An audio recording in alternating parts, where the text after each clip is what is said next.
Namaskar. Thank you for joining us. I am Srinitya Sarveshwarananda Maharaj. And in today's shows, we have a very special guest. We have with us Balakrishna ji. Balakrishna ji is an expert on indigenous civilizations and not just around Asia or around India. He knows about the subject matter throughout the globe. So today we have Balakrishna ji to speak on a very special subject. So Balakrishna ji, could you please introduce today's topic to our viewers? Namaskar. In today's topic, I'll be covering about what is it? Kabul Shahis and Zabul Shahis. Basically, the kingdoms in Afghanistan, which put a stiff fight to. I'll rather not call it as Islam, which put a stiff fight to Arab empires, which tried to conquer and enter into India. Yes, both are synonymous enough, but the reason why I'm using Arab empires is because I just don't want to legitimize that it's a religious conquest. It's a clash of, I'll rather say it's a clash of civilization and not a clash of religions. Okay, so Balakrishna ji, so basically we are going to cover today how Afghanistan, which was previously a Hindu kingdom. So we know in times of Mahabharata, we know Afghanistan was Gandhara. And today we know it's not a Hindu nation, that everybody knows. So we are going to study today how it happened. Am I right? Exactly. That's the purpose of the session we are having here. Now, if you look at the slide before you, it has got two different maps. Okay, the left one is an extended version of India, and the right one is current as India. What is the major difference which you notice between both of them? So the major difference is one is the area which is being covered in the left side map is quite it's much more, and that it's all the way from Afghanistan in the west and till the almost like the tip of the Australia on the east, and on top of it maybe goes till Kazakhstan or something. And today the current map which is shown in the right, it's like the various states of India have been presented. So just the shrinkage in the the Hindu empire has been shown. Okay, let me put it slightly in a different manner. The difference between a country and a nation. Nowhere else in the world you have this distinction. Only in India, when you say country is a political entity which you country means country is a political entity which you see on the right. Nation means it's a civilizational entity which you see on the left. Now the left hand part, the left image is what represents Indian civilization, and wherein Indian civilization, Hindu civilization, and its variants, Buddhism, and all this. If you talk about Buddhism, it extended even further into Tibet, Khotan, and during Mongolia, those areas. This what you call, which Khan was that? Genghis Khan.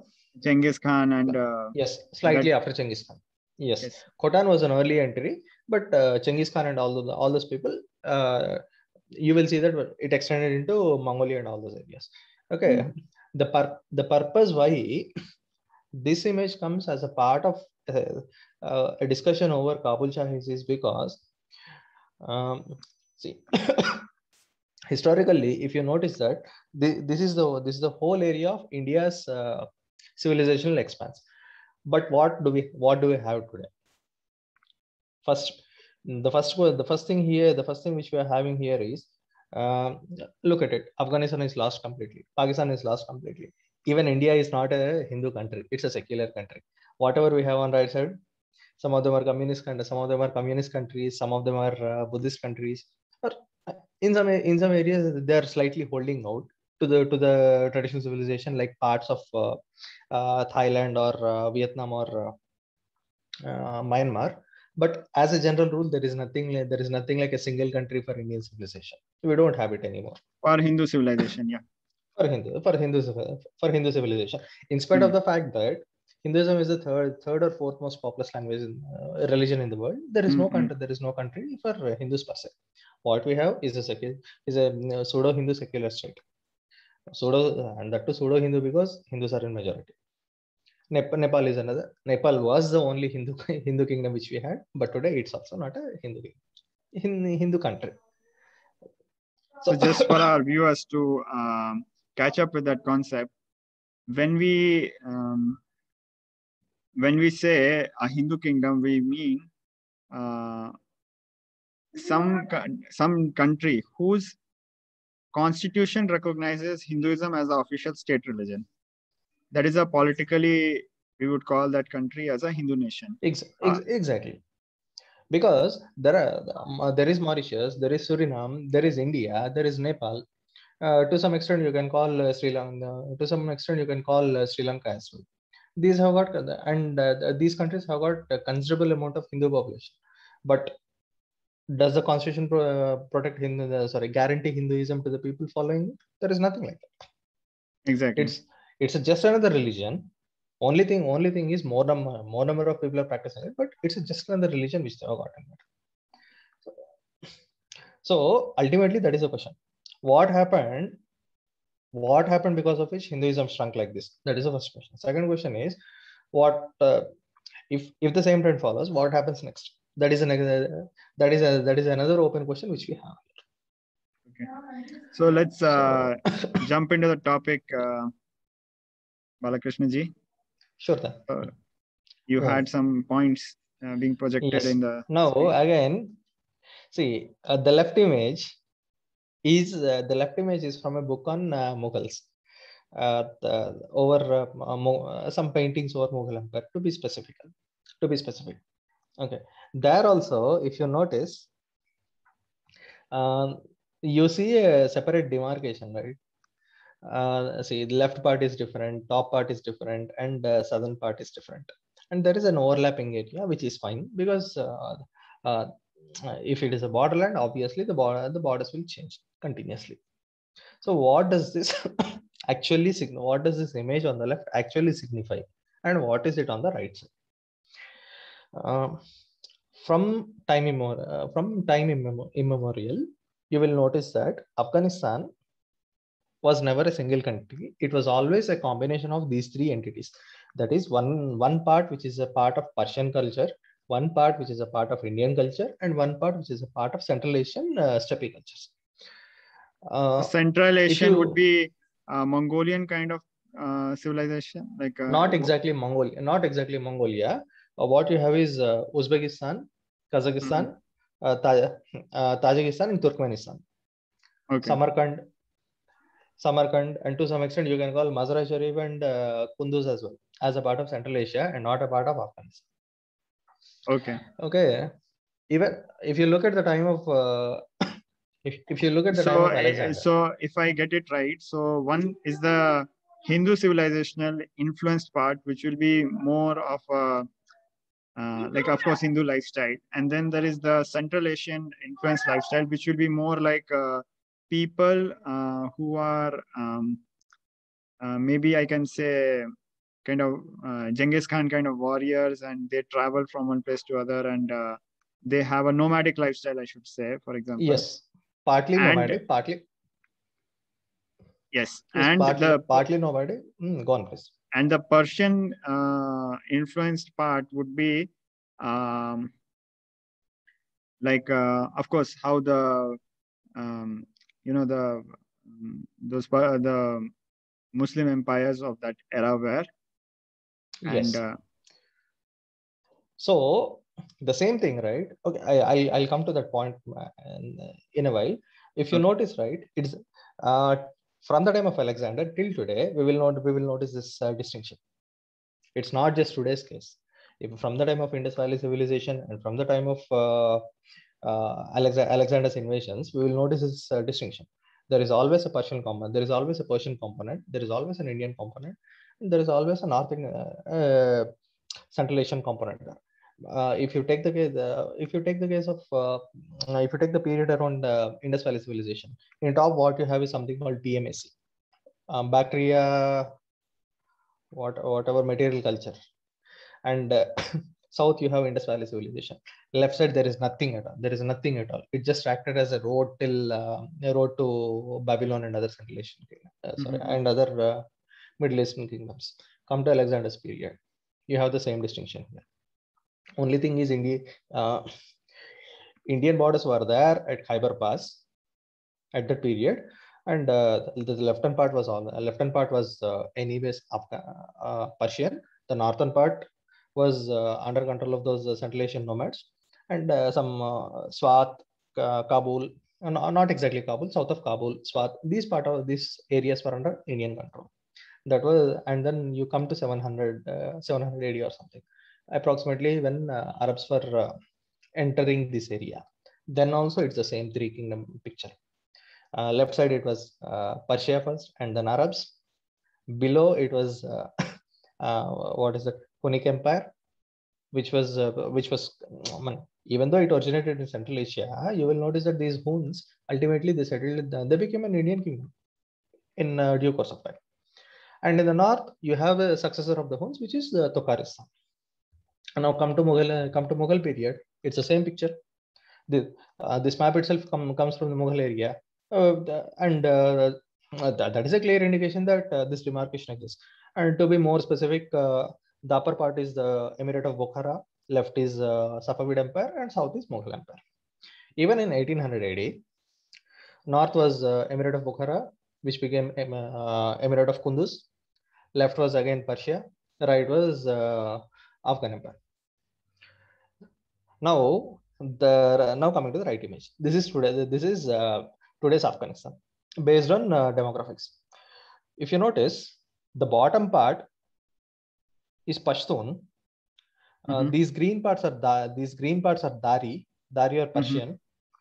What they say is Tajik. Tajik is basically the Tajik is considered to be anyone who is not a Turk, and anyone who is not a Turk, and anyone who is not a Mongol, but who speaks Persian. That's it. There is no ethnic composition. There is no ethnic grouping called Tajiks. Okay. Is it like more like a slang word or unofficial word, or what is it? No. It's an official word itself. Basically, if you look into Persian Empire, right? See, you cannot have. Not everyone is a Persian. You need to make a sort of distinction between who is a Persian and who is not a Persian. Everyone speaks the same language. Some person may be a farmer. Some person may be a nomad. It can be anyone. But ultimately, you need to. There should. You need to club them together, right? Something like what is that? If you go to current China, okay, what do you see? Han Chinese and non-Han Chinese. Who is a non-Han? It can be a Tibetan, it can be a Mongol, it can be a Vietnamese, or it can be even some proper Chinese who are not Han. Or go to these Abrahamic religions. You're a follower and you're not a follower. Islam uses different terminology, Christianity uses different terminology, but there is a sort of demarcation, right? It's that demarcation, but not on a cultural or religious scale, but on on a sort of racial scale. And see, if you notice, right, you are seeing two different green. Yeah, it's separated. Your voice is suddenly gone. Is it audible? Yes, now it's audible. Okay. Now it's again gone, actually. How is it now? It's coming back. I think some wire maybe. Yeah. Okay. Anything better? Yeah, definitely it's better. Okay then. And now if you're looking at the image here, right, you are seeing two green blocks and not a single contiguous green block as what we would have expected if it is Tajik. Okay, but you are noticing that there is this orange and red parts coming in between both of them. Okay, this is what demarcates your this division which you are seeing in the top. This is where this division is happening. If you notice, okay, the Mazar Sharif is somewhere here. Kunduz is somewhere in this area. Panjshir is somewhere is here. Kabul is here. So basically, what is happening is this left part is completely on Persian influence. This brown one, which is completely predominantly, I won't say completely, which is predominantly Pashtun area. That is based on Indian culture. The central area, it's up to you how do you want to define it, because these people came from the north. Hazaras is what they call. They came from the north, but they are more allied with Persia. You can treat them as a part of this area, or you can treat them as a part of this area. So ultimately, what I'm trying to convey here is Afghanistan always existed as three different geographic entities. Rarely it combined, but ultimately what happened was, at some point of time, these three entities separated themselves completely. Now, if you can you move to the next slide, please? Yeah. Okay. Now, if you are looking into the Kabul Shah era, I'll come to Kabul Shah in a while. But if you look into the Kabul Shah era, what was the geographic picture slightly before they came into the picture? First, there was a you would have heard of Toramana and Mihrakula, right? Not really. Okay. Those two are considered to be white hoons. Not actually, no. Okay, that's okay. Okay, white hoons are basically what happened was approximately around 400-450 AD. In there was a major flux in Central Asia. Because of that, a huge conquering army entered India, entered Persia, and entered Europe. Attila was one person there. Attila is more famous actually there. No, not in these areas. Okay, Attila was one person there. They invaded India. They were stopped by Guptas. Mihrakula was the one who was defeated by Guptas. Toramana was his father. Both of them are considered to be the peak of Hunnic empires. And then Persia was severely defeated, but it was not. They did not attempt to conquer Persia for some reason. Okay, so at that point, what happened? The same map. Can you go back? Yes. Your voice is gone actually. Okay, na? Okay. Yes, back.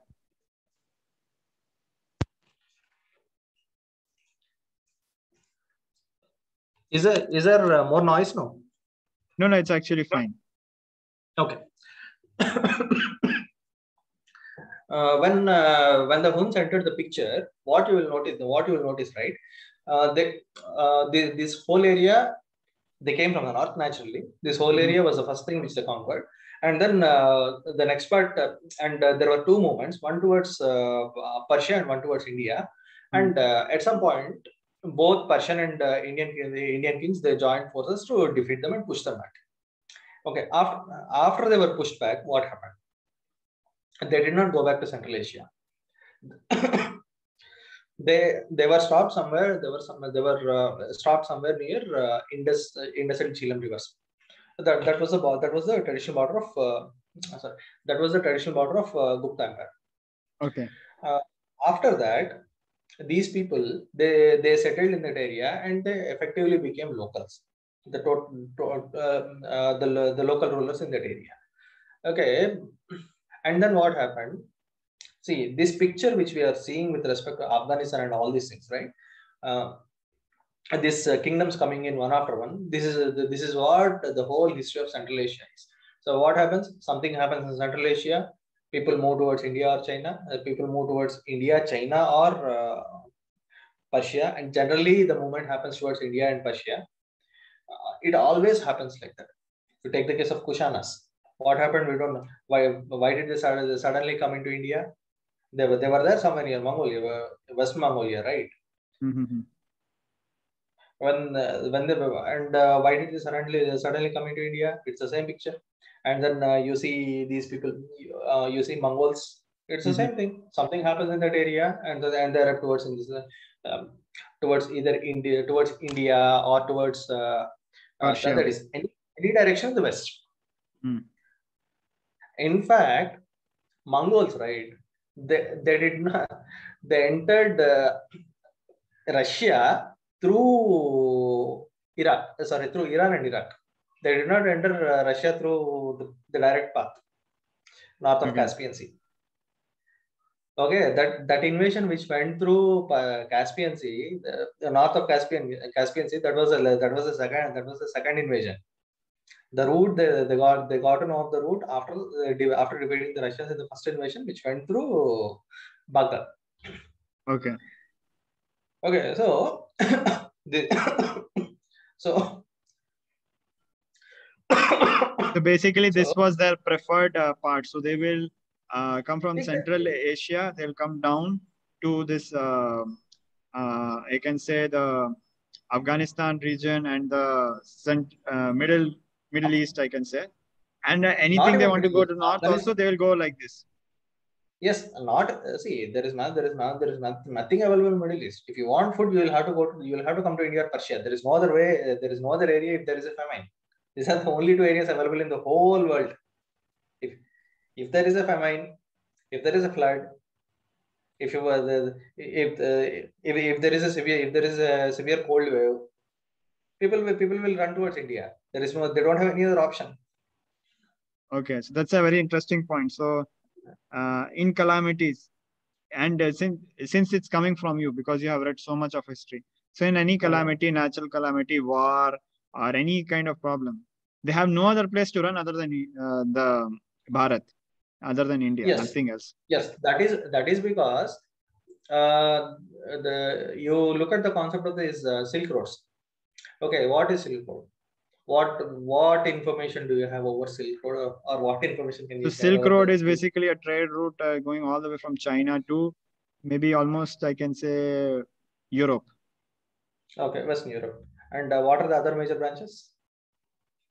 Mm, of course, we have the trade going through India, and Yes. and Okay. So the traditional Silk Road which we have, there are actually two branches of it. Okay, one goes from India towards Central Asia, and the second one comes from China, goes towards Central Asia. Okay, okay, both of them meet. The one coming from Central Asia, it crosses Tarim Basin. In the north there is I think Khiva, and in the south there is Khotan. Both the lines join at Kashgar, and that line joins with Indian lines. There are okay, multiple lines. Actually, Silk Road is not a single road. Okay, there is one road which goes from Uttarakhand to Khotan via Western Tibet. There is one road which passes through Kashmir to Khotan. There is another road which goes via Khyber Pass, Afghanistan into Central Asia. There is one more road which goes from India to Persia to what is it, Turkey, and it enters Europe directly. okay. An independent line. Okay, so basically it's a sort of complete trade. It's a complete trade network involving this whole world. It's more So like a the question, silk trade network than a silk road. exactly. So the question then will be, if there is a problem, where will the people go? They will go with the Everyone silk. knows. They might go. Maybe one of the Silk Road might be one of the ways of traveling, but wherever it leads, maybe that's how it went during that era. Exactly. Nah. If there is a serious problem, if there is a serious problem somewhere, where will the people go? They'll obviously go to they'll obviously go to places where they know for sure there'll be something available for them. That's the reason. That's the reason why you will notice that whenever there is a calamity, people will rush towards India or Persia. Even if it is a war of conquest, take the Mongols. What is the best areas they know? India, China. They And try to conquer China will China. be difficult for them, so India would be first preference, I believe. It depends, because if you are in the if you are in the east of Mongolia, you will go for China. If you are on the west of Mongolia, you will come to India. Okay. Kushanas came to India. Okay, and why did Kushanas come to India? What happened there? There was a war between China But if and you look at China, there are two problems. Three problems. One is they will not let you in easily. Second, the terrain is, I believe, more difficult. I might be wrong about that. And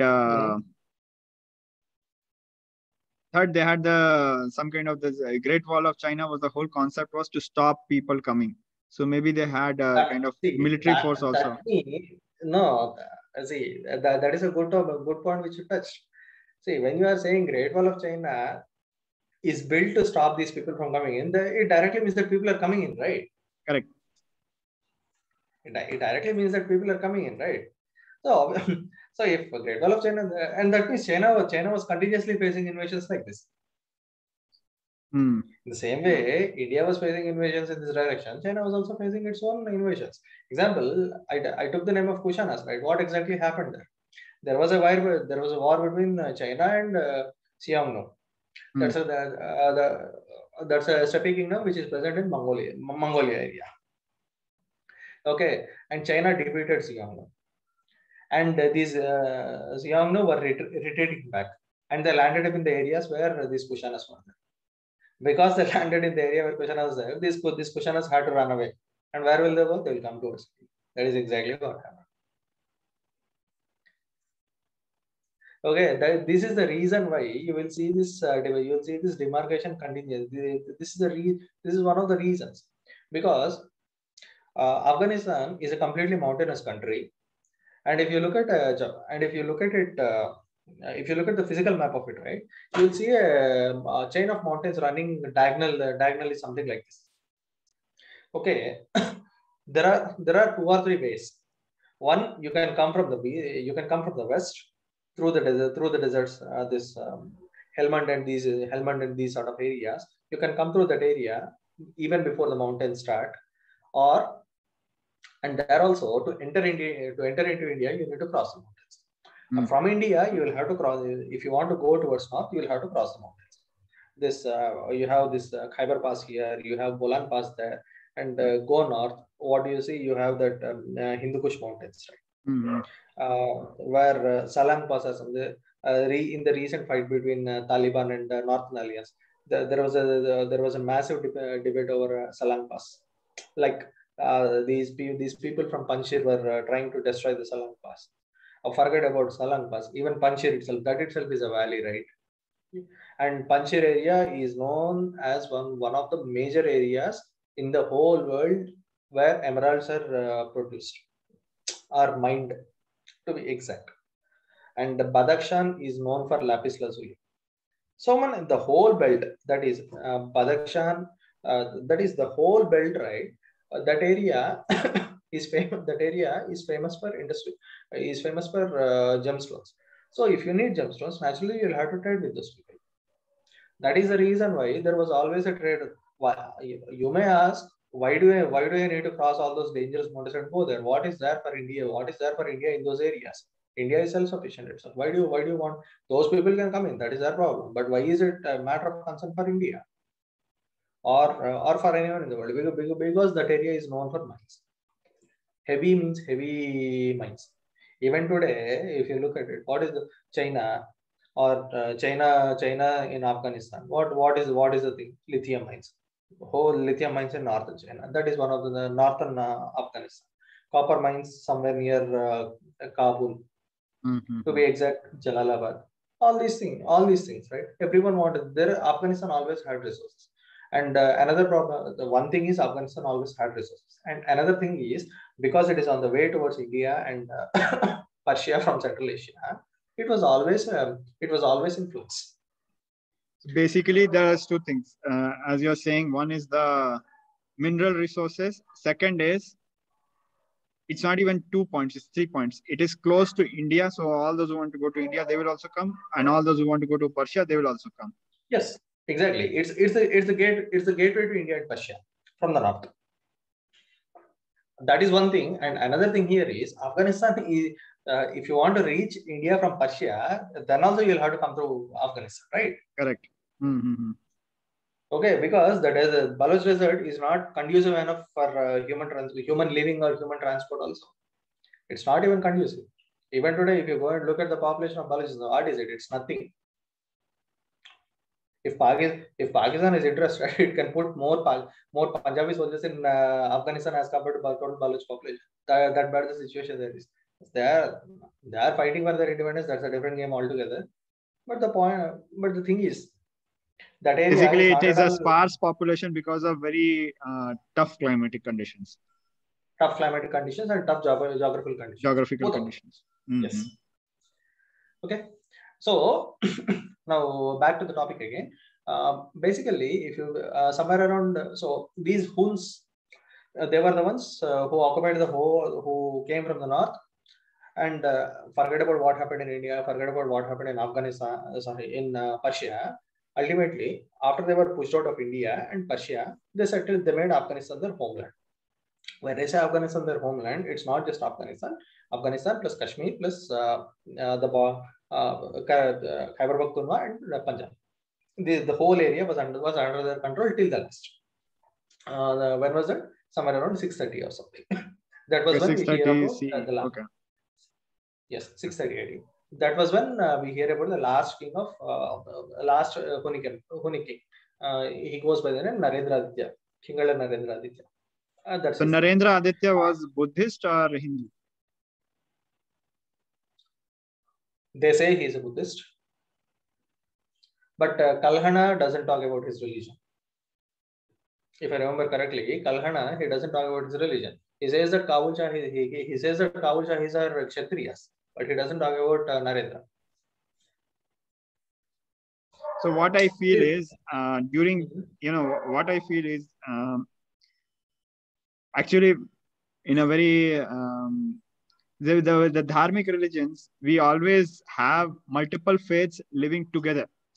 So just because someone is following the Buddhist ideology, he's not going to not follow Krishna, for example. And of course, all are originated in Hinduism, and it's all the continuation of Hindu civilization, Hindu philosophy.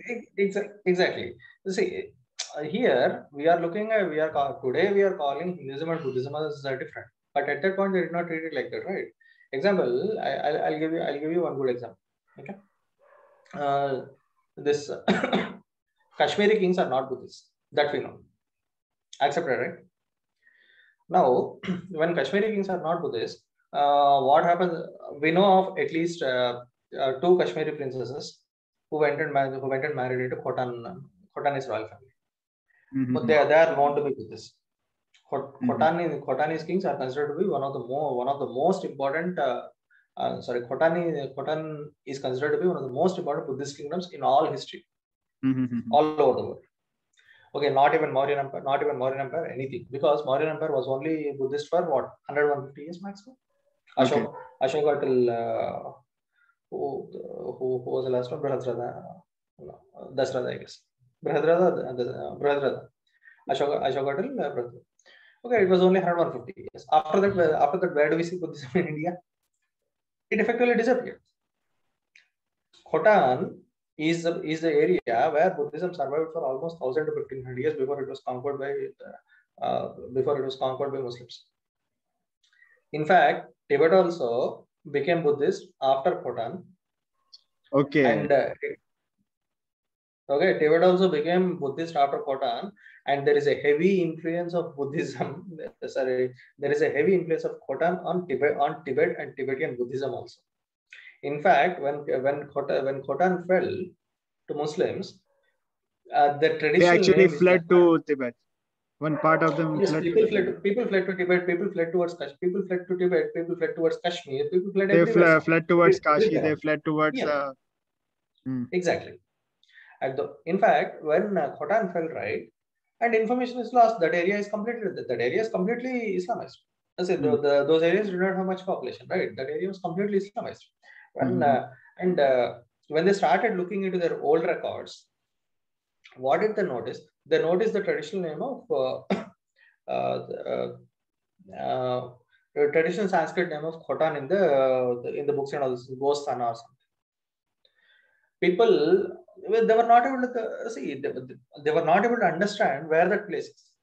They are seeing this place prominently visible in that, but they don't know where that place is. They assume that it is Nepal actually, because Nepal still had a level of Buddhism in that period. They thought that it is Nepal. Only in 1800s or 1900s, people identified that it is actually Khotan, which they are talking about in Tibetan annals. That important Khotan was to Islam, so to Buddhism. So The reason why I touched upon Bhutan, these kingdoms, especially after Arabs came with their religion and everything, there was a sort of alliance which was formed under the Chinese country. It's a you can call it a subordinate alliance. You can call it people standing behind Chinese. So what you see, the capital city of China, the seat of Chinese government in that area is somewhere very close to Bhutan. I think it should be Kucha. all these kingdoms, Kashmir, Kashmir, Kabul, Zabul, and all the kingdoms in northern Afghanistan, Central Asia, all of them, right? They formed a sort of alliance with the Chinese to fight against the Arabs. And when I say alliance, there were continuous marriages and everything. Now, when you say someone is a Hindu and someone is a Buddhist, what is the concept of marriage? Both of them. What is it? The daughter of the crown prince, crown prince of Kabul Shahis, she was married to a Kashmiri king. Kashmiri king, two daughters of a Kashmiri king were married to the kings of Khotan. There was the two princes of Kabul Shahis were married to Khotan, and when they became widows, they became Buddhist bhikshus and they came to Kashmir. So, there is nothing like a fixed religion or fixed tradition or something. It was just there were two ideas. There were 10 competing. There were 2 competing ideas. There were 10 competing ideas, but people accepted everything. This changed only after Islam. In that area, till no one had any problem with anything. Okay. Now, if you now, what happened when Arabs came? Okay, before talking about what happened when Arabs came, can you move to the next slide, please? Okay. Before talking about what happened when Arabs entered Afghanistan, it's better to talk what happened from the start. Around 16 AD, it is said that Prophet Muhammad received what is it? They received the Quran from Gabriel. 622 AD is considered the start of Islam, formal start of Islam. That is their Hijra calendar starts from. In 633, Islam began. In 633, these Arabs started invading Persia. In 633 was the first attack on Persia from Arabia. By 650, Persia was completely conquered. Now, who were these people who formed the religion? And suddenly, because see, who were these people who formed the religion is a secondary question. But what is the military? What is the reason why they clicked? See, basically, what we are talking about is these people are just desert nomads whose only sustenance was trade. Trade going from Byzantine Empire to Persia, trade going from Byzantine Empire towards India, through Yemen and those areas, trade going towards Somalia from Arabia. That is their only sustenance. And you don't even hear much about their warfare. Then how exactly did they became? How exactly in a gap of not even a generation, even less than generation? How exactly in less than a generation? How did they become the most powerful fighting force of the world? Is a question which is not asked and which is not answered also. Not much research was put into who these people were. Prophet Muhammad is fine. Okay, he got some ideas, or he was given he got some revelations. Fine, no problem there. But who is it who formed the core of his armies? You cannot expect a single army you cannot expect a single army. You cannot expect a person with zero military experience to plan a campaign in such a way that in such a way that both Persians and Byzantines were defeated in a gap of 1 week, 1 or 2 weeks. 1 or 2 weeks. Yes. Okay. These Arabs, they planned it such perfectly that the Byzantine and Persian armies were not able to meet with each other, were not able to join hands and invade Arabia. They planned it. That is, they attacked the Persians separately and they attacked the Byzantines separately, defeated both of them. This cannot be done by any novice. There was some brain behind this. Who was that, and how is Muhammad related to that person? That is all secondary. Okay, but the thing here is what we see. All of a sudden, when Persia, when Persia, Byzantine Empire were fighting with each other, they were at the peak. Literally, they were at the peak of their power. Both the kingdoms. At that time, suddenly someone comes and conquers both the kingdoms. I won't say conquers both the kingdoms. Persian Empire was completely conquered in 20 years.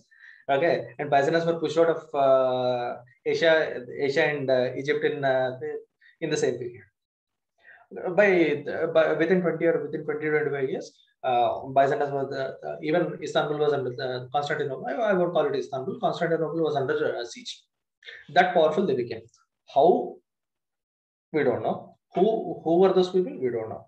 And it cannot be direct followers of Prophet Muhammad, because no one historically had an experience in fighting Fargad. Yes, small tribal was fine, but leading an army of 20,000 or 30,000 is not a small effort. Who are those people? These questions. Anyways, someone will try to find an answer for that. But but the thing here is, Persia was defeated. Persia was destroyed in 3 major battles. The first one, by 650, Persian Empire was over, was completely done and dusted. The king was killed while going towards Afghanistan, and the crown prince, actually, the Persian crown prince, he's married to the son of, his sister is married to the king of China. This is not, that was the reason he was moving towards China, and chasing him Arabs entered Afghanistan for the first time. This was in 653 AD. That's the first line here in this slide. In 653, when Arabs entered Afghanistan, the first thing, for some reason, or maybe in a general sweep, in that area, what they did was, Kabul was attacked. Not exactly Kabul, Zabul was attacked. Zabul was actually famous for a famous sun temple. A temple of Zoon is what they say. Zamindwar is the place. Zamindwar is it the temple which had I heard of what was special in the Sun Temple, by the way? No, it was a very rich idol. The idol was very rich. Eyes for rupees and all those, something like that. This guy, what he does, he destroys the idol and tells that you call this statue your idol. It is not able to protect. That's it. There is nothing special, but there is nothing special about that. But the main thing here is that particular Sun Temple is the main temple north of Indus. Not even Multan. It was that important, and it was that preeminent. When the temple was destroyed, and when Kabul was conquered, and the king was forcibly converted to Islam, basically, when I say king, right, we know that the last king of Huns, exactly to say Nezut Huns, the last king was known about 630, and we don't exactly know who was ruling in 650 or something. 653 is the year, right? We don't exactly know who was ruling in that period. What is assumed is after the king died, Kapisa was his capital city. Kapisa is just north of Kabul. We hear of the Bagram Air Base, right? That area is called Kapisa. A commander took charge of Kapisa. It is assumed that the kingdom still stood united till the time he was ruling. And when Arabs forcibly converted him to Islam, the kingdom fragmented. Everywhere, instead of that single entity which we had from Kashmir and Jhelum River till central Afghanistan, it completely shattered into independent entities. Everyone was a powerful governor. In Kashmir, we have these Karkotas. Prabhakar Varma rebelled. In Kabul area, there was this person. There was a person by name Bharat. No one knows what his origins are. People assume that he's a Tibetan. People assume that he's a Turk. Some say that he was the governor of Gandhara. When you say he's a governor of Gandhara, it really doesn't matter what his ethnicity is. He was just an officer of the older government. He got a chance. He rebelled. In Bamiyan, there was another rebellion. So basically, this kingdom fragmented into multiple entities. And this person, Bharat again, what he does after that, 653, by 650, 656, 657, he rebelled and he conquered Kabul and Kapisa. So Balakrishna ji, I think we are just kind of touching the introduction of the topic. So far we had more of an introduction. Now only we are entering to the topic. Okay, exactly. So I think we can break it into two segments. Yes. Okay. That's better actually, because probably what you can do at this point, right? Break it into two, club them together at the later point, or keep them separate. It's up to you. Yeah. So one topic is the Kabul Shahis, and the other thing which you were telling is? No, it's the same thing only. Over Kabul Shahis. Okay. So this is from here. We'll continue tomorrow, sure. And so I will just summarize what we went what are the points we discussed today. So we started with the map of the Hindu civilization before we can say around the end of Mahabharata, around 3000 BCE, yes. And the current map, and we are seeing the span of the influence or the place where Hinduism is practiced and how it shrunk. That there's today no Hindu nation. And now in this particular topic, we were discussing about Afghanistan. So before entering into Afghanistan, how it was lost, how Hindus lost Afghanistan, we actually studied the geography, the demography, and the history of Afghanistan from the geographical perspective, because it is coming in between Bharat, India, and Persia, and it's also in between the path from Central Asia towards Persia. It was a very important connecting point for various trade routes. Number one will be from India to Persia. Number two will be from Central Asia to Persia. Number three will be from Persia to India. Exactly. Especially at this point, if you notice, right, Kapisa is one of the richest cities in the world just because of trade happening in these areas. Okay. That was the power of these Kabul Shahis and the Huns before. And the whole, as you are saying, that whole Silk Route passed through this, and the people living there, for them, one of the major sources of income was trade. That was a trade actually.